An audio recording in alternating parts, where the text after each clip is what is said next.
So let me introduce myself now. Good afternoon, everyone. Thanks so much to have me here. My name is Gladys, and this is my second time. You all know that my channel name is Gladys, so thank you also for having me here. Okay, Gladys, what are the challenges you think our Africans are facing at Gulf countries? Do you mean the first, the first time, and if you are first time, and you have different challenges. So, are you talking about the general challenges we are facing? I think the first thing here is language barrier.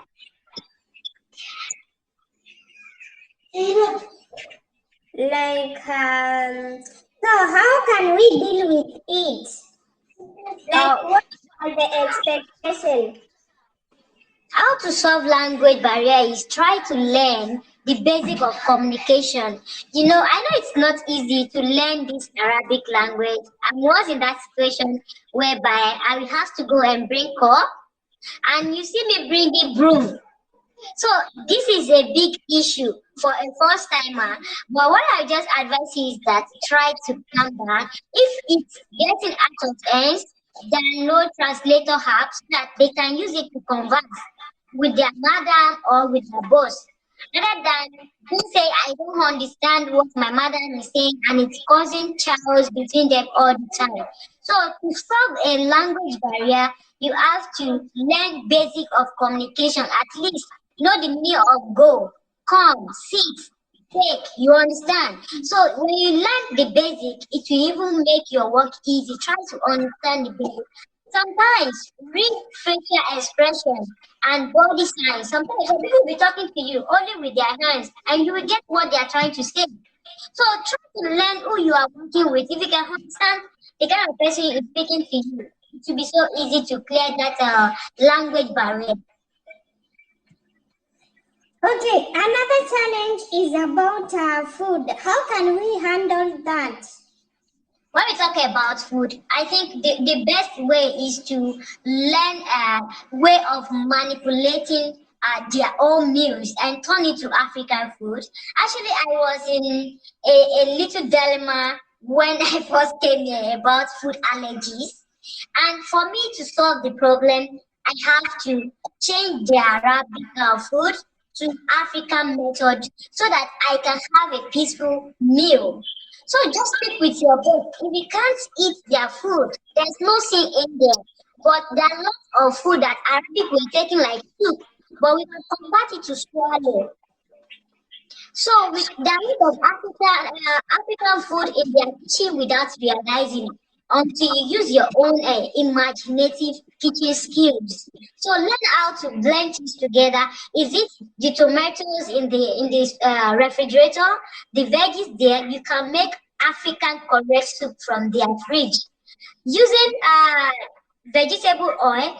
I once prepare a vegetable whereby someone even reached to me. You watch the video whereby I show you that I finished my contract. I was enjoying African swallow there. Yes, also someone reached to me that what am I eating? How did I get my food? They are inside my boss kitchen, but they don't know how I got them. Even it shocked my boss. And what am I eating? You know this flour, number three, which is also known as tahin, that they used to make their local bread. Is very good because it oats. So it's very good to cook it as the way we prepare our swallow, the way we turn our swallow. It will come out perfect. Then the next thing you have to do is get some fish or chicken the way Africa did with vegetable oil. It will taste so good. But if you're still thinking that, oh, in Nigeria or in Africa, we need palm oil, what you need to substitute palm oil is frying oil. If you have fried any fish or chicken inside oil, the taste of that chicken, like the season, already go into that oil. So from there, you will get a taste that will taste like palm oil that you needed, and you prepare your soup. And if you need this locust base that we normally add to give flavor, that fish they call cashew, omela. Some Kenya call it omela. If I don't know if I'm pronouncing it well. They call it omela. So that will give you that taste. Further it by blending. When you blend it, mix it together, use it to cook, you are going to have African taste food. So that will easy for you than my boss doesn't give me food. I'm famished, I can't eat Arab food. You can make African food from their refrigerator. Just go in there, look at the way you can mix things together and substitute. Have a better meal out of their kitchen. So that is the way to solve food problem. Okay, another thing is about you will find some kids are very notorious. They can't even, they can't even give you time. They can't even listen to you. Yes, it was it was really first thing you're going to experience if you are working in a family where we have a lot of kids, and the first welcoming by them, they are going to frustrate your life. Let me tell you a short story. When I first came here, these children that they are playing with me right now here, they are kind of lady children that they want to know how aggressive I am. So they did a lot of things to make me to show my anger, to show my negative side of me. Like want to know who they were going to be staying with. So the time for me to be sleeping, they will be eating the doors, like making noise, and this was so unbearable. So I stay with someone who understands English better in the house, and that person be like, okay, don't worry, we speak with the children, but when I realized that repeating the same thing, telling their parents, your child do this, the children are doing this to me, I think it's giving me bad names. So I stopped reporting the children to their parents or anybody at me. But I was just looking at them by observing the children. Why are they doing this to me, all these children?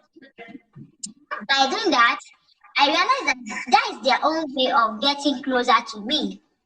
But because I couldn't even realize that they want to know the kind of personality I have, so it's been like this is crazy.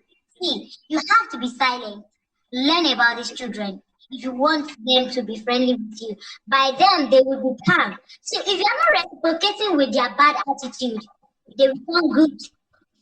From my own experience, though, I've worked with children that makes me to feel like I'd be crying to the extent that there's a day their mother even come to me and shouting, but I didn't even say anything. When I allowed her to express herself, then I told her what her children did. So I don't go ahead and report before the incident. No, I let them see that this is how your kids were doing. By what I correct the kids a little bit. Even though it may not be, you may not see me holding anything, but there are ways you can correct a child, and the parents will not see you with any cane, but with maturity of adulthood, you already reprimand the child. So I did that a lot when they are too stubborn for me. I correct their stubbornness, but I don't use cane. And it's not everything you have to be shouting, and it's not everything you have to beat them. So telling that, oh, what people they don't allow their housemaid to be their children. That is true. But if I do like this to you, nobody here will notice that I'm pinching you or I'm pressing your body. Do you know what I'm trying to say? So there are several ways you can punish a child, and nobody within the place you are sitting, they will believe that you actually killed the child. That is how you have to deal with a stubborn child. From there, you both will be communicating and understanding each other. Okay. Another thing is about climate change. Like you find African climate is not the same as Gulf climate. What can you say about that? This is how God created this country. Arab country have this harsh weather, which really affects a lot of us, and we haven't get adjusted to it. They already used to it because they were being born here, but we weren't born here like Oman. They have that is 9 months of summer and 3 months winter. You can see the long span. how hot this country is, and they have short period that it's cold. So during this time, it wasn't easy, but you just have to live the way that will be convenient to you, like the clothes or the way you are going to manage the temperature. See, they don't allow us to be even on the AC too much in our room, but once you know that this thing you need it, the clothing and the AC, please speak with them. They say you don't need it. At the second time you are in need, make use of it. That is the way you can adjust to their environment and also the weather because it's out. For someone like me from Nigeria, we have very cold weather. So when I got here, I was sweating a lot. That I have to be wearing 2, 3 clothes in a day. So by the time I get there, I realized that I have to be putting on something light. Oman is not a country you have to be wearing thick clothes. So I prefer wearing something light, and from there, I learned to understand their weather better. Okay. So I think we have come to an end. Not unless you have something to add on that. No, nothing much to say about the challenges, but everybody in this life or in this line of our job have different challenges. You know, there's some that we may not even talk about, and some people were undergoing. But no matter how these challenges it is for you, just learn to blend, understand the situation you are in. See, in this life, some people be like, I haven't experienced such. There's nothing in this life that nobody haven't experienced. If you don't know anything and the challenge is too much for you, ask for those people who have the experience working in the same line with you. And there are some things, read about it online. Since we don't have this access to medical attention, if we are facing what have to be affecting your health, you can first read about it on internet. I'm not talking about watching video, but read about it in medical terms and all that. This will give you like a tip to understand the situation you are in. If it's so serious, then you open up to your boss. Oh, this is what I'm undergoing. I think this is beyond my imagination. So whatever they can do, they will do that. But believing to yourself that, oh, I think this is what I'm undergoing. You're telling yourself, maybe I should go and no, just read about your problem. First, figure out what the challenge it is, what you are facing. Some people will be telling you, oh, Chagala work has challenges. If you ask them what is the challenge, they can't pinpoint. So how do you expect to have solution when you can't even say the certain problem you are facing? So you get me? So you have to ensure you do that. From there, you'll be blending because that's how we live here. You blend. You can never understand I have finished, but you'll be blending gradually. Okay, so guys, you have had it, and in case we have skipped some of them, you can add them at the comment section, and I will leave a Gladiary link at the comment section, at the description box, and also at the community tab. You just go subscribe to her channel and show some love. So guys, bye bye for now. So much. Bye. Bye bye.